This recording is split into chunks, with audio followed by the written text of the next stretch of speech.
顔の人相を使って占う人相占いというのは存在しているんですが、指紋を使った占いってあるのかな？ごきげんよう。占い師の麦穂杏です。今日はちょっと真面目なテーマをお届けします。占いって詐欺じゃないの？インチキなんじゃないの？そんな風に不安に思ったことありませんか？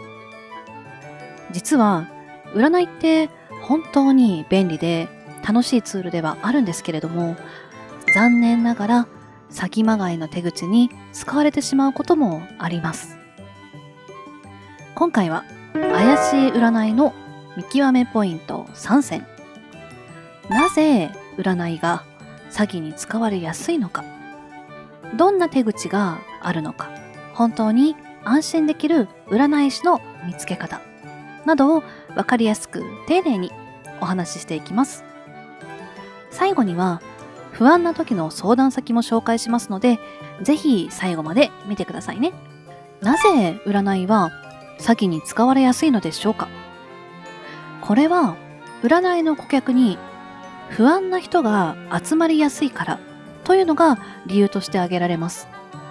占いに来る人の多くは将来が不安、人間関係に悩んでいる、自分の選択に迷っているという心の揺らぎが出ている状態です。詐欺師はそういう心の隙につけ込んできます。特別な力であなたを助けたいという顔をして、実は依存を生み出す関係性や仕組みを作っていることもあるんです。実際にどんな情報を使って占うのか、こちらも紹介しておきますね。各戦術でどんな情報を使うのが一般的かをご紹介します。タロット占い、相談内容のみ、生年月日や顔写真はなくても占うことができます。西洋占星術、星占い、ホロスコープ、これは生年月日、出生時間、出生地を使って惑星配置を読み解いています。四柱推命、九星気学など、こちらは生年月日と性別が基本です。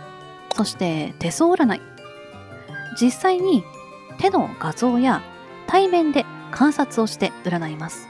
つまりその戦術に必要のない情報をやたらと要求されたら要注意です。見極めポイント3選。見極めポイントその1、個人情報の取り扱いに注目。最近は指紋をください、顔写真で鑑定しますというアプリ占いも見かけます。これ自体が全て NG ではないですけれども、顔写真や指紋は個人情報を扱う行為です。だからこそプライバシーマークを取得しているか、信頼できる団体に所属しているかなど、個人情報の扱いに関する配慮が見えるかどうかが重要です。またここで押さえておきたいのは、顔の人相を使って占う人相占いというのは存在しているんですが、指紋を使った占いってあるのかなっていうような部分、こういうところもね、やっぱりちょっと疑問が残ります。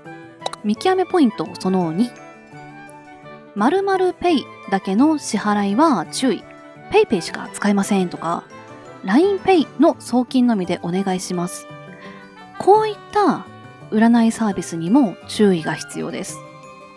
なぜなら個人間送金はトラブル時の保証が難しいです。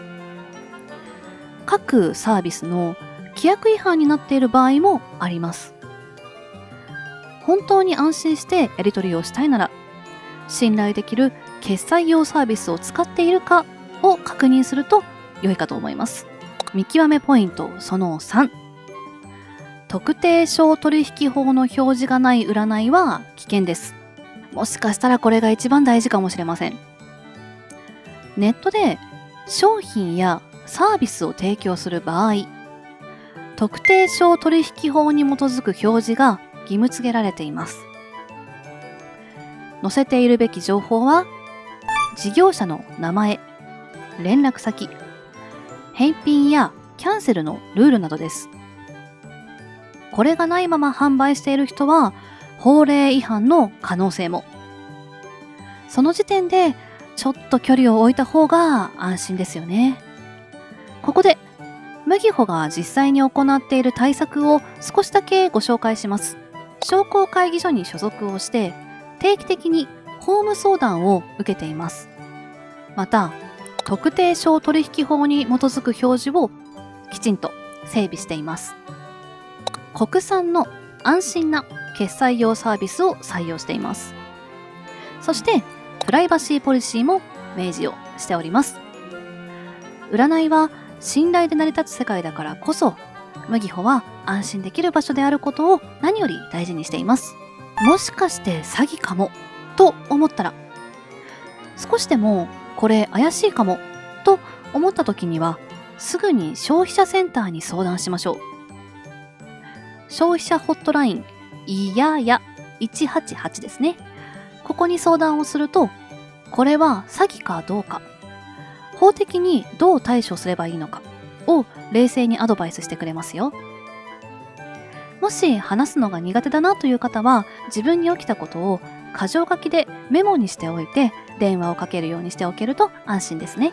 まとめ。簡単にまとめます。怪しい占いの見極めポイントは、その戦術に必要のない情報をやたらと要求されたら要注意です。サービスの提供に必要ない情報を聞かれているかどうかということを考えてみてください。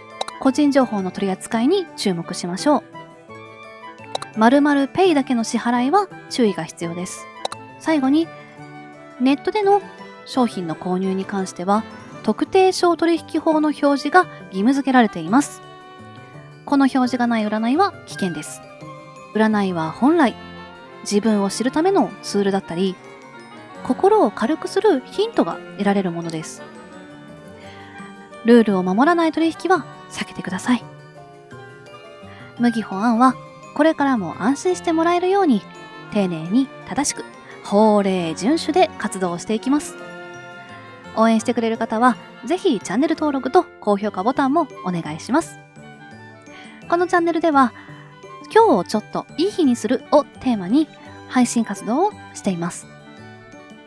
チャンネル登録者数1万人を目指して活動しているので、ぜひよかったら応援してください。